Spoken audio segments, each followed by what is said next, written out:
Good evening, everyone, and you're all very welcome to this evening's webinar brought to you by the CPSMA on Board of Management Training, a Legal Perspective. Just to let you know in the audience, you can't be seen and heard tonight. We are in Zoom webinar format.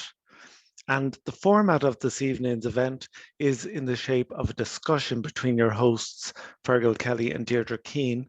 So for that end, there won't be any Q&A or chat, but we will be launching a couple of polls throughout the event.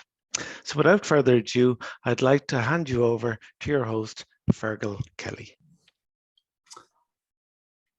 Yves Golair, good evening and welcome to this webinar. My name is Fergal Kelly and with me tonight is my colleague Deirdre Keane.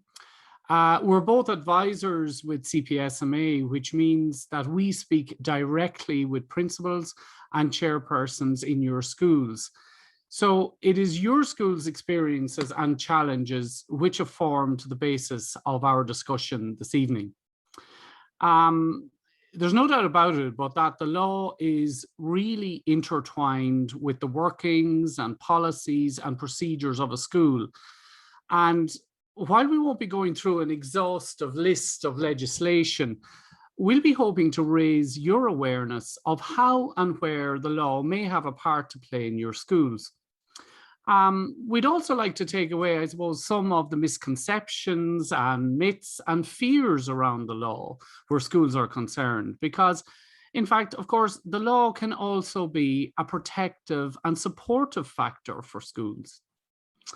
So just so you know, we have compiled a list of resources which we will send to you after this discussion. And I suppose everything that we mention here or reference here tonight will be included, including links to legislation, documents, or other resources. You know, there are so many areas of school life that we could discuss, but we've chosen those which have arisen most frequently in our calls. And it may well be that if you find this helpful this evening, we might invite you to join us again sometime soon to discuss other situations that arise in our schools. But for tonight, we'll focus on a few top areas of concern from a legal perspective. So I want to introduce my colleague now, Deirdre Keane. And Deirdre, first of all, just I suppose to get the ball rolling, and I know that this is dealt with in the General Board of Management Training, but it just might be helpful for our viewers at the outset for you to put schools and boards of management in context for us in relation to the law. Yes, thank you, Fergal, and I suppose good evening, everybody. It's lovely to get the opportunity to talk to you all here on matters that are close to our heart in CPSMA, and particularly when it comes to dealing with queries that occur all the time. Now, as you know, probably our formal system of education, of national education, goes back almost 200 years, and it's enshrined in our constitution. But I suppose for the purposes of tonight, we're really talking about the Education Act 1998, and that forms the bedrock of our national education system as it is today. Now, under that act, the patrons have, they appoint boards of management to run schools on their behalf. So all of you who are here tonight, who are board members, you've been appointed by your patron, who is the bishop in your area, to run the school on his behalf. But as you know, the schools have to also be run in accordance with the legislation laid down by the state and with circulars laid down by the Department of Education. So you can see that there's a kind of a tripartite relationship here between the patron, the board, and the state. And it really comes into play, or you can really see it in evidence in relation to employment. And we'll be touching on this later. But the state actually pays for some of the employees or funds the school staff. And yet, at the same time, the board is the employer. And of course, one of the key people that the board employ is the principal. And the principal is employed to run the school on a day-to-day basis on behalf of the board. So it's the principal reporting to the board reporting to the patron and the state. Now, the board also has a duty to uphold the characteristic spirit of the school for the patron. And that's the ethos of the school. And in this case, it's the Catholic ethos. And on top of that, the board has a responsibility to liaise with and notify the patron in relation to policies or some decisions of the board And I think, Fergal, you'll agree that that close relationship between patron and board came right into focus this time last year in relation to enrolments and admissions in school. Absolutely, Deirdre. And, you know, the enrolment or admissions process to school is now governed by the Education Admissions to School Act 2018. And no doubt last year, you know, as Deirdre says, your school was involved in reviewing your enrolment policy, sending it to the patron for approval, and hopefully your enrolment will at this stage now, more than likely for most schools, have taken place in line with your new policy. If any school has particular concerns about their policy, well, please contact us and we can discuss that with you. We actually did a webinar on the Admissions Act last year, which we have included in our list of resources together with the department's guidance to the legislation. We also have very useful template application forms. They'll come in handy for you at the start of the admissions process in your school. And I suppose we have noticed that a few queries have come up lately with regard to admissions. And I'm going to throw one at you, Deirdre, if you don't mind. I suppose one of the first ones is some confusion around catchment areas. So Deirdre, do you have to take children that live outside your catchment area? Yes, you're right. This has actually been like a query that's come to the office quite a few times. And it essentially comes down to one thing, which is, do you have places or not? And if you actually have places in your school, then yes, you do have to take children no matter where they come from. So even though your enrollment criteria might mention catchment area, once you have a place, you have to take the children. If you don't have a place, then that's a totally different matter. And it's at that stage you have a look at your enrollment process and your enrollment criteria, and you look to see what are the considerations, what are the matters that have to be considered, and what order do people actually get places. And it sounds simple, Fergal, but as you know, it's far from simple. Absolutely, Deirdre. And another question that has come into the office recently is around the equal weight given to siblings and children in the parish. What do schools do here in the event of not having enough places? Yeah, and there seems to have been a little bit of confusion this year about this particular criteria. So what a school has to do here, Fergal, is it just looks at the number of siblings in the school, makes a list of them, looks at the number of children in the parish and takes out any overlapping. And then you have an entire list where siblings and children in the parish are on an equal one list. And so let's just say that you have 40 people on this list and you have 30 places. So the next thing you have to look at is, how are you going to allocate these places? And it's at this stage that you go to the next mechanism in your policy. So you go back to your policy and then you find the mechanism that deals with the situation whereby there is oversubscription in one category. So here they're both in the same category, but you've too many applications for not enough places. And in most policies, certainly that we came across, Fergal, I think, priority was given to the eldest. So in this particular situation, it would be the 30 eldest children that would get the places this year.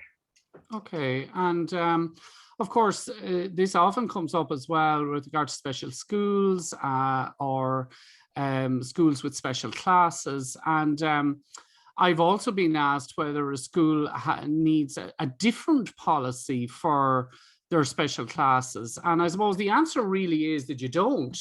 But schools with special classes will have a piece in their policy that sets out the qualifying criteria for their special class, such as a specific diagnosis. So in the same vein, Deirdre, if, for example, you have 9 qualifying applicants for 6 places, you can still apply the overall criteria as set out, including children in the parish, siblings, age, etc.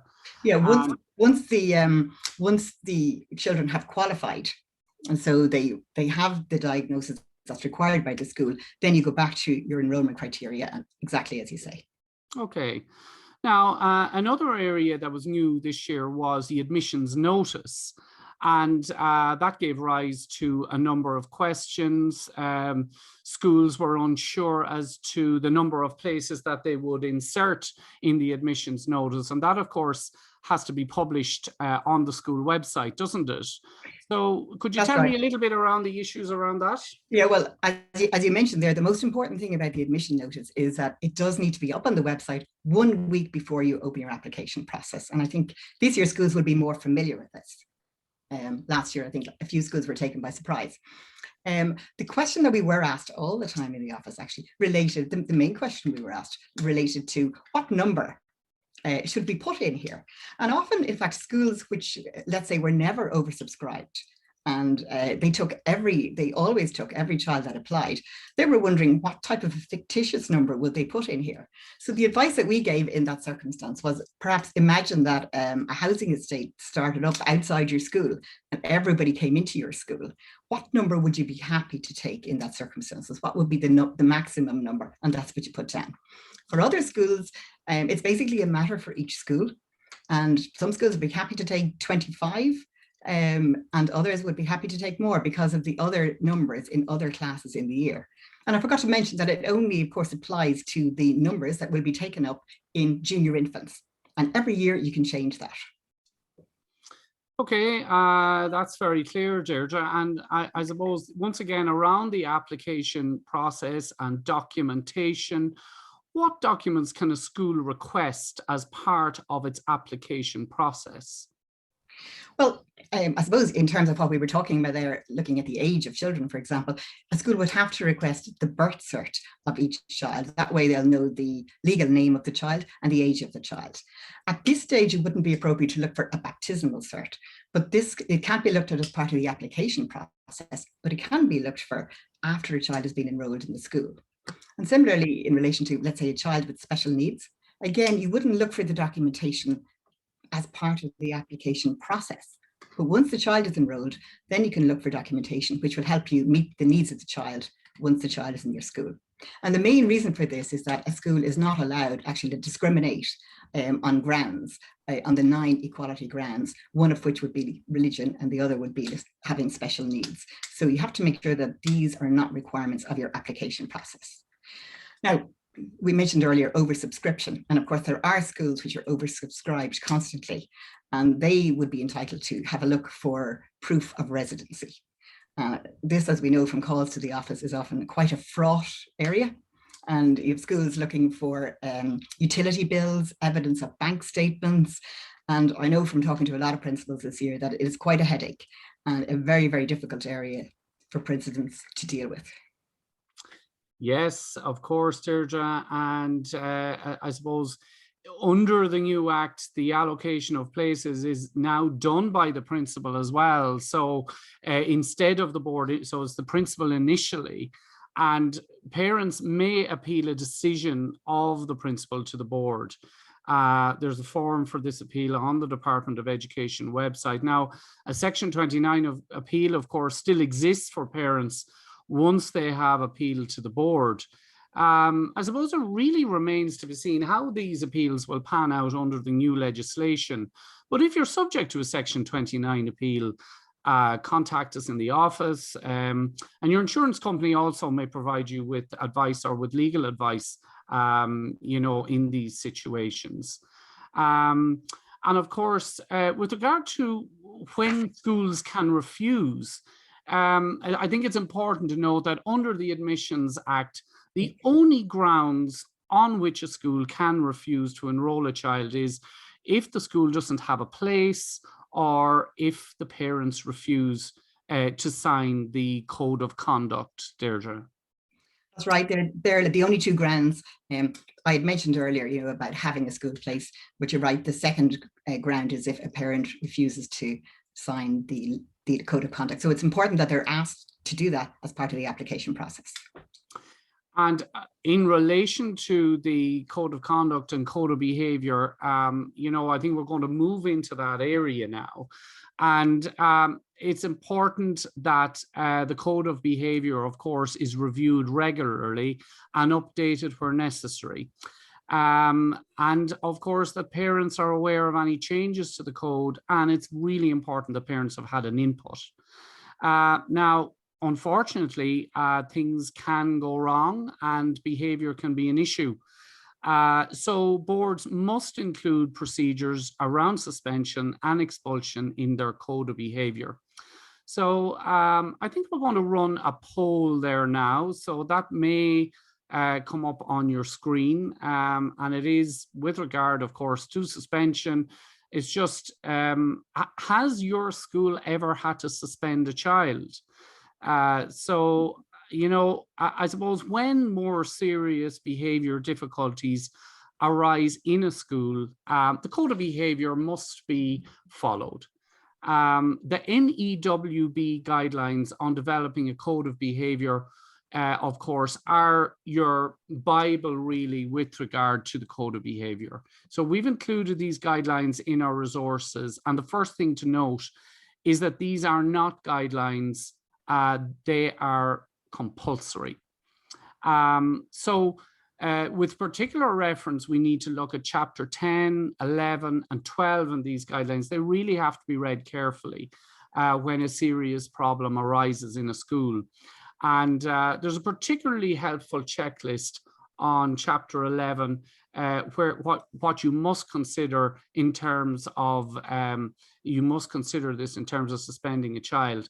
And I'm just looking at the poll there. So 40% of schools have had to suspend a child, and luckily enough, I suppose we've 60% of schools that haven't. But you know, it can arise, and we would stress that developing a code of behaviour guidelines for schools, you know, they may be called guidelines, but they are the procedures that must be followed.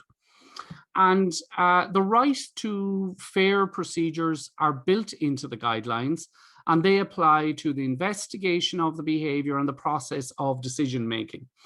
I suppose there should always be impartiality with regard to the decision making, and no bias, and the right to respond and be heard are also very much part of the procedures around suspension and expulsion.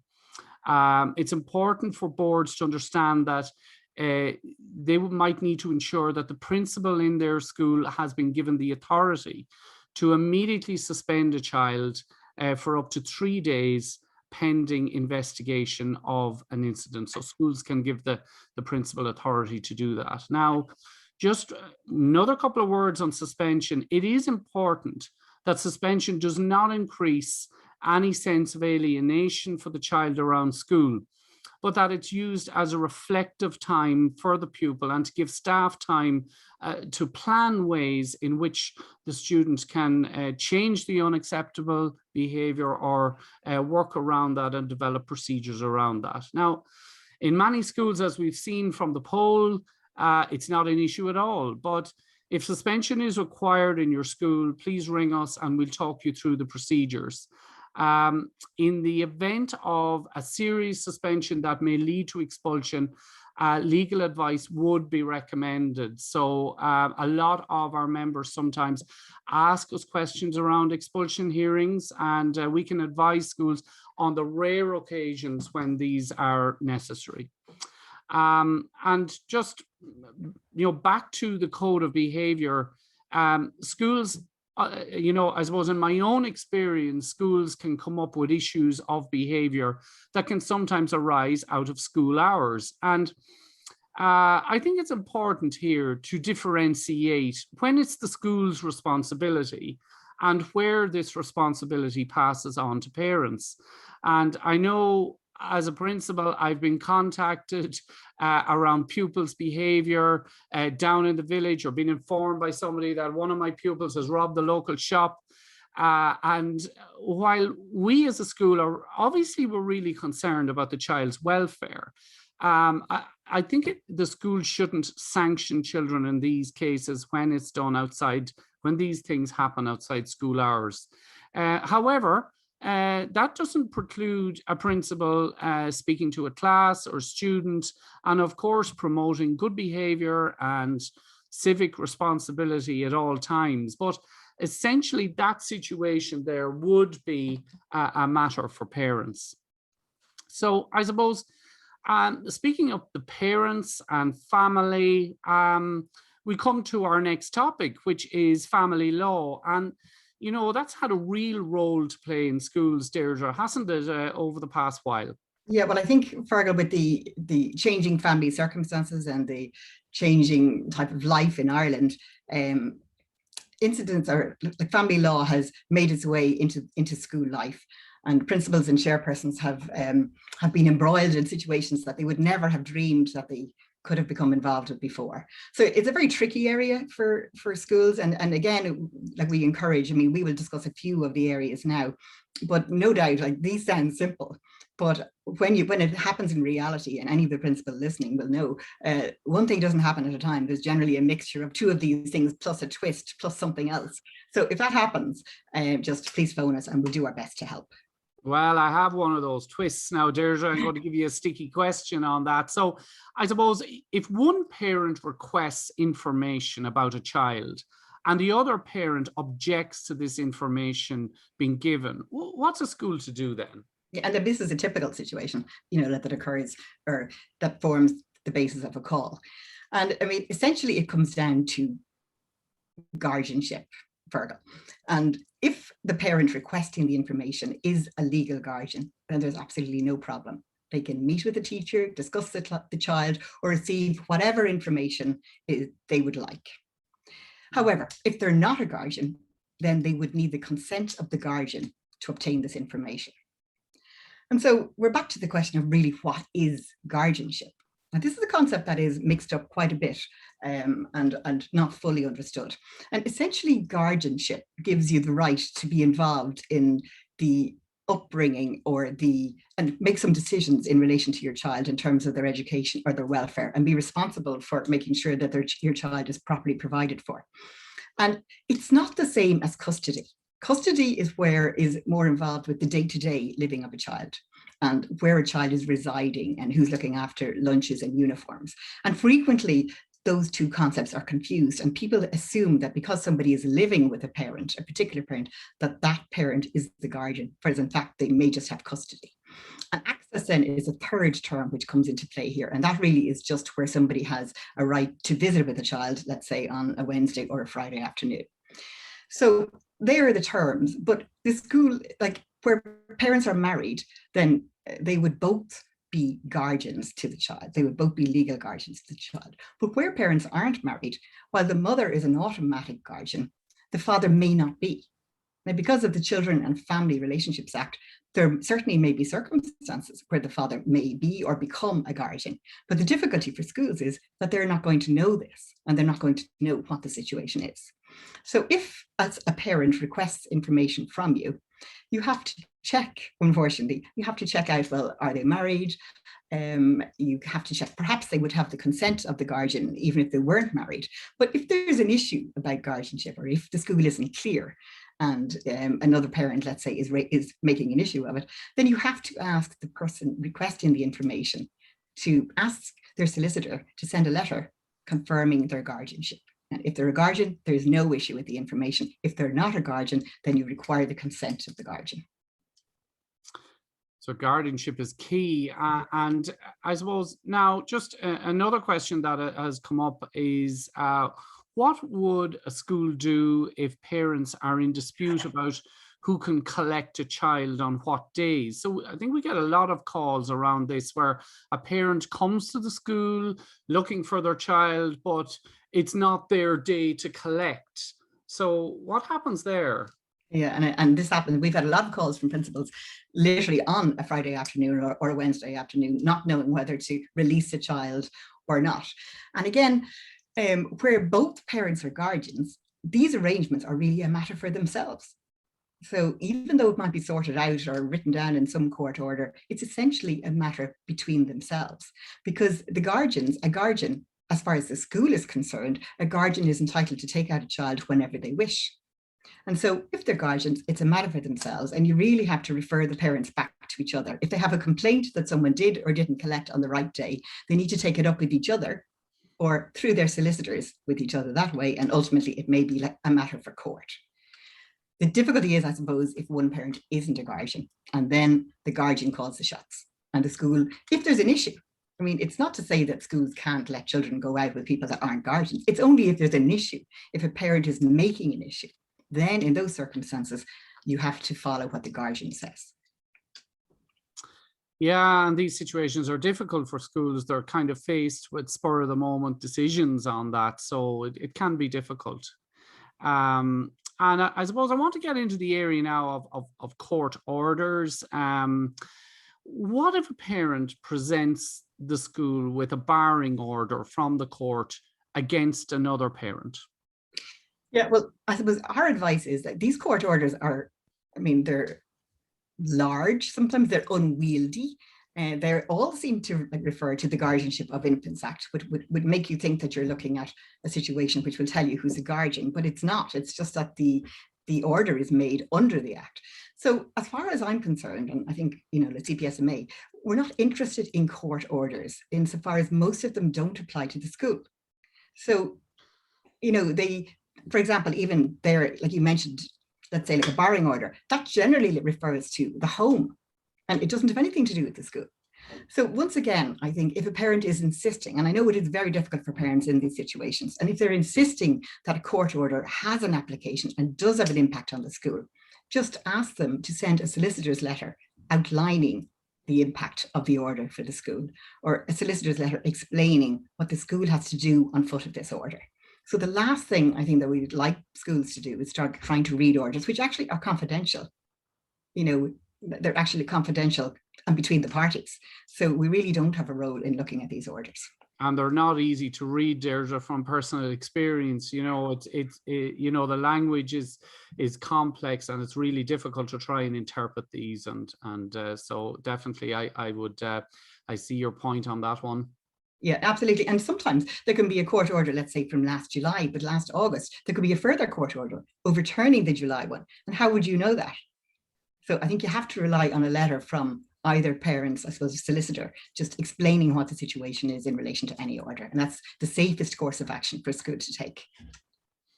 Absolutely. And then we've occasionally we get a call on where a school receives a call from a parent because they've raised an objection to their child being enrolled in the school.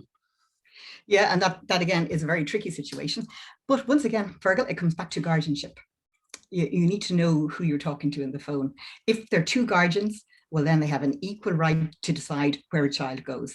And really, in those situations, we would always be advising just to tell them that the place is there, but they have to sort out between themselves where the child is going to go to school. If, on the other hand, you manage to establish that the person phoning perhaps isn't a guardian, then you have to comply with what the guardian wishes. That's not to say that the other parent won't have a chance to maybe argue this out in court, but as far as the school is concerned, it can follow what the guardian wishes. And just, following on that theme also, schools really should accommodate parents who are separated, who don't wish to meet each other in relation to their child. That brings parent-teacher meetings into the equation, doesn't it? That's right. I mean, this has been, I think, that the practice for schools for a long time now. Like, they have actually accommodated, and if any parents want to have a meeting on their own, they're entitled to do so. Okay, these issues are very nuanced. They're can be very localized. So please ring us in the office if we can assist in these areas. It is a tricky field, and if we can help you in any way, of course we will. I want to move on now. I suppose as well as the Constitution and legislation, schools, of course, have a common law duty of care to their pupils and teachers and staff. So in relation to pupils, this means that the school has a duty of care to look after the children in its care and to keep them safe. So the courts, of course, refer to the school as being in loco parentis. And of course, that means that the school acts like a prudent parent when they're in charge in relation to the children, of course. So now, I'm not so sure how prudent a parent can be if they had 30 children under their care.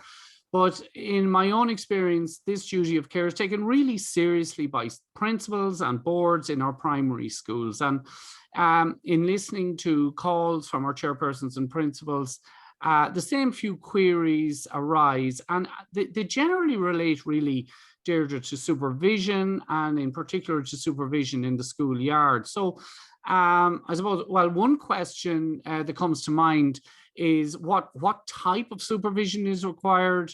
And I think it's difficult enough to answer because it depends on the school's context, the layout of the play area, the type of landscape involved, the number of children in each area, and of course, the area age of those children as well. In one school setup, there could be different separate play areas and more teachers would be needed, while other schools may require less staff members on duty depending on the circumstances. So yeah, and I suppose that there's a kind of let's say like a similar query to that, Fergal, which is it's not in the yard, but perhaps maybe on a school tour, for example, what the duty of care is there, and we often get queries about that.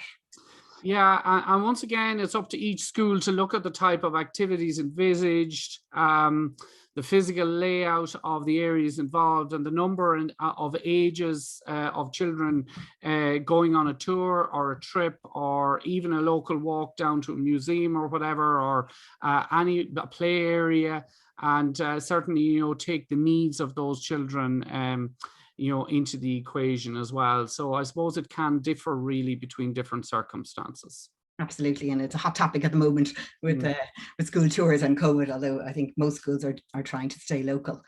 But I suppose, despite, let's just say that the school works out what exactly they have to do and who they need supervising, but an accident does arise.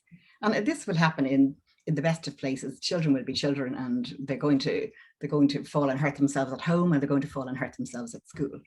So what, I suppose, what do we need to think about here? And I think, Fergal, last week, I think it was last week, you were involved in a seminar or a webinar in relation to the crisis, I suppose, communication. And in a way, the communication with a parent whose child is injured could be counted kind of like a communication in a crisis situation, obviously depending on the seriousness of it. So I suppose I took from it the important things that were mentioned at that webinar, which was that it's very important to communicate as quickly as possible with the parent in relation to their child being injured. And secondly, it's very important to communicate in a very clear, open, transparent manner and tell them exactly what happened. One of the things you mentioned in that webinar, I think, was that people can't take in too much information at any one time. So just keep your information short, to the point, but at least let them know what the situation is. I thought you were going to say I was involved in a crisis situation myself, Deirdre, but thank every goodness, day, Fergal, every day. Thank goodness it was only a webinar. But yeah, and another area there, you know, you might have to fill out a report on what happened, and you keep that as factual as possible, really, when you're filling out that report. Don't apportion blame, just state what happened really in clear, simple, factual language. You keep to the facts only. I suppose if you really are concerned about the incident, you'd contact your insurance broker and advise them of what happened. Now, they might need to send somebody out to inspect the area, and it's important that they be given that opportunity.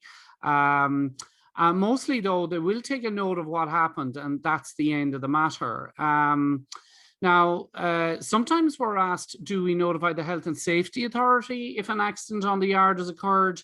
And there really isn't any need in these cases, because this arises only in the case of work-related accidents. So if a teacher or a staff member had an accident in the course of their duties or work, then you would need to report this to the HSA. Yeah, that's true. And I think that's that's the situation if they're absent from work for, let's say, 3 or 4 days, Fergal. And so what happens then, I suppose, if, let's say, it isn't the end of the matter and some kind of solicitor's letter is sent into the school? This causes dismay to schools, and it's often taken quite personally. But like, if you ring our office, the advice we give, and it's the only advice to give really, is just ring your insurance company and let them have a copy of the letter. it's their job to actually look after that on your behalf. And it leaves you free then to deal with the parents and children in relation to the education of their children, and frees up that whole space and leaves the situation not too awkward. For example, if you can tell a parent who has sent in a solicitor's letter that the letter has been passed on to the school insurers, it kind of lets them relax about it. And it means that you can get on then with dealing with the parent in the normal way. Yeah, and that's really important because you know, the preservation of relationships, and that relationship between the school and the parent and child is still really important. Accidents happen, and I suppose they will have to be dealt with, but the preservation of the relationships is really important for schools. I on that point as well, parents sometimes present medical expenses to a school with a view to the school paying those expenses. And I suppose really schools should check with their insurance company whether these can be paid out or not. And of course, there's also the pupil personal accident cover, and that can be made available to parents. I know schools facilitate this a lot. So that's also important cover as well. So I don't know whether you have a comment on that, Deirdre?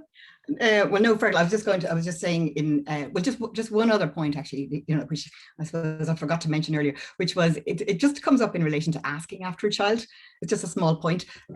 Sometimes, as I mentioned, the situation can be awkward. And so if you feel that the school has some responsibility, it can interfere with your normal instinct to kind of ring and find out how a child is, and just don't let it. It's really, really important that you just do exactly what you would normally do, even if the school wasn't responsible. Ring, find out about the child. This is something that parents would remember much more than anything else. And if you look like, and I know you do care about the children, that goes a long way to sorting the situation. Absolutely, Deirdre. It's really important. I'm glad you brought that up because, you know, it is important to look after the welfare of the child, to ring the parent sooner rather than later. And I've seen problems happen, I suppose, personally, maybe where a child goes home, reports that an accident happened, and perhaps they weren't informed by the teacher or the school. And that's sometimes when problems arise. Yeah, and it's very easy to happen. And if that does happen, just apologize, you know, straight away and get straight into, you know, the situation, and leave it up to the solicitors or leave it up to the insurance companies. At the end of the day, that's what they're here for. And, you know, there's no need to particularly worry also, I suppose, about the situation, because under no circumstances will board members be individually responsible. You know, there is insurance.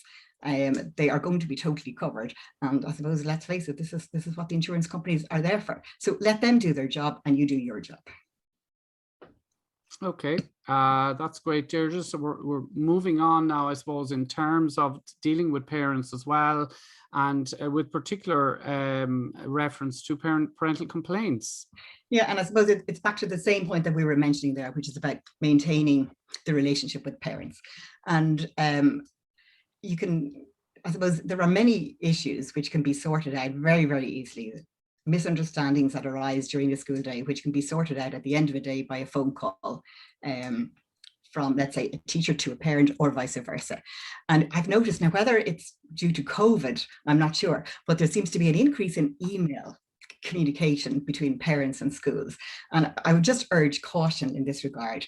You know, it might be tempting to respond to an email from a parent by email, but it's far better in terms of resolving the problem if you pick up the phone or arrange to meet the parent at a time, obviously, like when you are able to meet, as opposed to now. So just resist the temptation to, what happens is people spend hours on emails backwards and forwards, or you spend hours composing an email only to find that there's another one back, you know, to the next day. And I don't think that the issue really gets dealt with by email. Nothing really gets dealt with by email, I think. So Fergal, they're the small matters that can get sorted, but like what should a school do then if the issue isn't getting sorted by email or otherwise? Well, I think it's important, firstly, that each school has a procedure to be followed where a parent has a concern. And most schools have such a procedure on their website. In our list of resources, we've included the current version of the parental complaints procedure, which has been agreed between unions and management. Now, in a nutshell, really, as part of these procedures, a parent with a concern is requested firstly to meet with the class teacher to discuss the issue. And many issues are resolved at this stage. I suppose if they aren't, then the parent will raise the issue with the principal. And once again, it's often resolved here. But however, sometimes they don't. Sometimes things happen, they're not resolved at this stage. And but the parent then is entitled to discuss this with the chairperson, who will try and sort out the matter between the parties. Isn't that correct? That's right. And I suppose the reason that we're really raising these issues is that it's no more than the accident, Fergal. If you deal with these issues as best as you can when they arise, then they are less likely to turn into a situation where somebody is threatening to look for a solicitor or talk to the ombudsman or ring the teaching council. So it's really important to deal with these issues as they arise. And we find that we love it when chairpersons phone us in relation to these type of cases, because it gives us an opportunity to have a chat with them about the role that they can play. And often this is the first time that there can be an independent person listening to a parent. And it just gives the opportunity for somebody to sit back and listen who isn't defending the situation or feeling that they need to defend the situation. And we would always advise chairpersons to spend the first meeting listening to what the parent has to say. And then after that, they can go and speak to the school, maybe arrange a meeting between a teacher and the parent, or go back to the parent with a suggested solution. But it's just important, first of all, to hear out what the person has to say. It could be that it doesn't get sorted, in which case then phone us and we will help you deal with the more formal aspects of the procedure. But it's worth investing in the informal parts.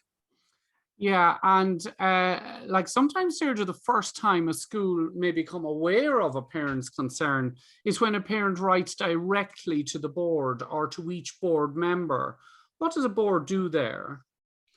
Yeah, and there is, I suppose that there's a temptation for schools at times to think that they need to call some kind of a board meeting in these situations just because a letter has been written to the board. But in fact, that's not really the correct procedure. The chairperson, as correspondent to the board, it's the chairperson's job really to let parents know what the procedure is and what they have to do next. So the chairperson can either phone or write to the parent, giving them a copy of the procedure and explaining what it is that the parent has to do next. And it's also important, I think, just in case something does come back to the board at a later stage, it's important that the board haven't got involved, let's say, in talking about the issue at this early stage or having a big discussion about it. So we would advise chairpersons to try and take up copies of any letters that have been sent to them in this way, or ask them to, let's say, delete them from their email so that the board can kind of be free of any thoughts in advance of this matter coming before them again.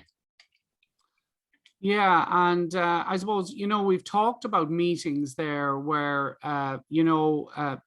a chair or a principal will have a meeting with a parent or a staff member. I suppose sometimes there are difficult conversations. And, communication really, once again, is key here. And I think the first thing in terms of a meeting is that, we need to know what the aim of the meeting is. And I've had meetings, Deirdre, where the tensions can be very high. And, sometimes my aim at those meetings is just to calm things down. It mightn't even be to resolve the issue. It's just maybe your aim is to make sure that you're leaving the meeting in better fettle than when they entered it, where everyone, the participants, is leaving it just in better form. So it's important, I think, to have a destination and a goal in mind before the meeting. I suppose just in my own experience, I was very lucky. I had an office where I had a round table at the end of it, and the seating arrangements are really important. It's a lot harder to have conflict with somebody who's sitting beside you than someone who is sitting across a big table from you. So, I'm not sure about that, Fergal. Well, we have plenty of conflict in our office, sitting right beside you. Well, I think those seating arrangements are important, because I don't think you feel like having a row with somebody who's right beside you. I think that kind of whole situation leads to a much more calmer, measured communication. And, you know, I like it. In terms of giving advice, I think you would let others speak first and outline their issue. Because if you speak first, then it tends to give the other person an opportunity to disagree with you. And that can add another layer to the problem. But if they speak first, it gives you the opportunity, I suppose, to find out something that you agree with and maybe get common ground, which means that you're adding positivity to the relationship, and that a meeting is starting on a positive note. And of course, you know, and we've touched on it already, but listening is really important. And look, I'm the worst culprit myself on this, but often we can miss something that a person says because we're concentrating ourselves on what we are going to say next. And in that case, then that's no longer a conversation. It's actually just two people saying what they're going to say. So, you know, I think we can kind of spot really good interviewers even in the media and so on, and those who are not so good, and those who are better communicators. I can think of, just in a sporting context, Joe Malloy would be one that I always think he's a really good interviewer, where he picks up a nugget of what somebody says. And, you know, he's not just somebody that his next question is ready no matter what. So you pick up a nugget of what someone says and you talk about that. And I think it makes it more of a conversation than an interview. And Fergal, I'm going to be watching you closely from now on. I can't say I was listening to everything you said, Deirdre, but I do my best. Okay. If someone is upset or angry, of course, it is important to look beyond the anger. And we know this already, and we can't ignore it, but it might be the time to empathize and show understanding why that person is upset or angry. I think you're now in a situation in a meeting sometimes where I suppose you can you decide whether to move on with the meeting or whether you concede. And if you concede sometimes, that's okay as well. It might be the best thing to do, but you also might feel that now is the time to push things on, depending on the issue. And sometimes if you're in an emotional meeting, logic may not work. There's no point in saying that doesn't make sense, because those kind of logical situations mightn't work in that scenario. So your language is always important in a meeting. And I think you avoid the negative phrases, won't, can't, and especially, I suppose the big one maybe is telling someone their child is the issue or their child is the problem. None of us are too fond of hearing that, Fergal. Like, no matter how true it is. So I suppose with regard to, you know, sometimes there are, you know, we get complaints that are anonymous as well, Deirdre. I think we're going to run a poll here as well, if Leo can manage that for us. You know, sometimes boards, principals receive anonymous complaints as well. And I suppose we would advise around these sometimes as well. There's various scenarios that happen, isn't there, Deirdre? There is, and a lot of the time, again, we're it's like very interesting things can be raised in anonymous letters, and they're not just in relation to the parental complaints. There can be all kinds of things raised, all kinds of allegations made against staff, even as well, like in anonymous letters. Totally fictitious, of course. So our poll there is: would you call a board meeting to discuss an anonymous letter received by the school? So it'll just be interesting to see what everyone comes back with. So a resounding no there, which is great. I think we'd be happy with that result, Deirdre. Yeah, very, very happy. Very, very happy with that, because clearly if a letter that is anonymous comes into the school, it should not be brought to the board. Yeah, the rule of thumb really is it should be disregarded unless there are child protection issues raised. But again, we can be contacted for advice around this. But in general, anonymous letters really shouldn't be entertained. But as I said, we would advise on those. Sometimes they're nuanced, so call us if anything happens with regard to that. Now, we're moving into, I think it's our final area. And Deirdre, I know you touched on it earlier on, very early in the presentation, a really important area for boards, because the board as an employer and contracts of employment and so on. So I suppose this area, once again, is becoming more and more complex in recent times, and new legislation is being added or is pending, and we'll have more legislation, I think, in a post-pandemic situation, which are going to affect boards and are going to increase complexity. And I suppose one of the most important aspects, and what we're often contacted about here, is that there is an obligation on all schools to provide its employees with a contract of employment. That's right. And the Employment Miscellaneous Provisions Act 2018 provides that key terms must be included in any contract within 5 days of an employee commencing work. Now, this applies to all who are employed in school, including substitute teachers. And of course, on our website, we have comprehensive pack really on contracts and appointments for teaching and non-teaching staff. We've template contracts and so on. So I would urge you to browse that area because there are there's a lot of assistance there on our website.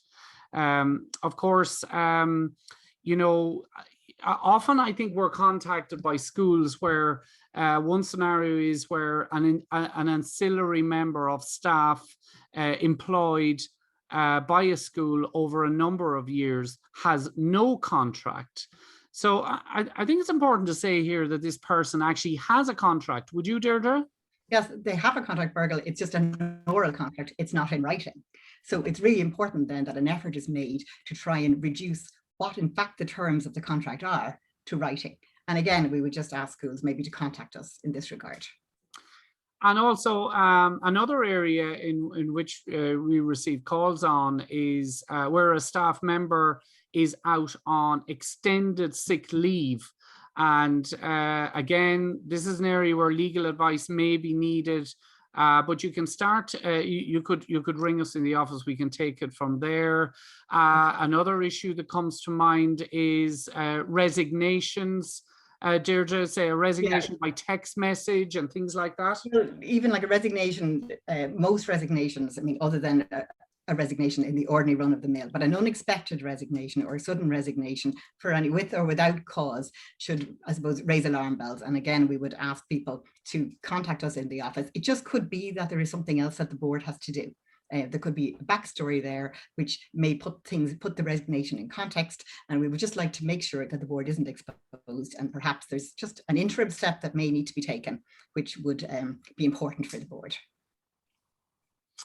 Okay, Deirdre, so I think you're going to wrap up this evening. Unfortunately, there are a lot of topics I'm sure that we can't deal with tonight, as you said already, but I've really enjoyed presenting this webinar with you. And I don't know if I believe you anymore, Fergal, after all those tactics you were mentioning earlier. But anyway, yes, I suppose now is the time that we are coming to the end of this webinar. I just want to say thank you so much for being with us on this sunny Tuesday evening. I think the hardest part of actually preparing for this webinar was really trying to decide what were the issues that we were going to talk about, because there were so many aspects that we would actually like to discuss. And in the post-webinar sheet, if you get an opportunity, you can name some of the areas that you would like mentioned, and we may come back again and talk to you about other aspects. Now, just to mention as well that I suppose that they are linked to legal requirements. Data protection has been covered by CPSMA. There's been a recent webinar on it. It's on our website and it's in our information sheet. Child protection is also covered. And I understand that there's also going to be health and safety, covered in the near future. So if any of these issues are of interest to you, you can of course look them up. But if there's any other areas that we haven't touched, and I know there is a lot, we'd be delighted to talk to you at a later stage about them. Or indeed, you can talk to us in the office and ring us with any query that you have. So once again, thank you on behalf of, I suppose, Fergal and myself. Thank you so much for being with us, and slán agus bannacht.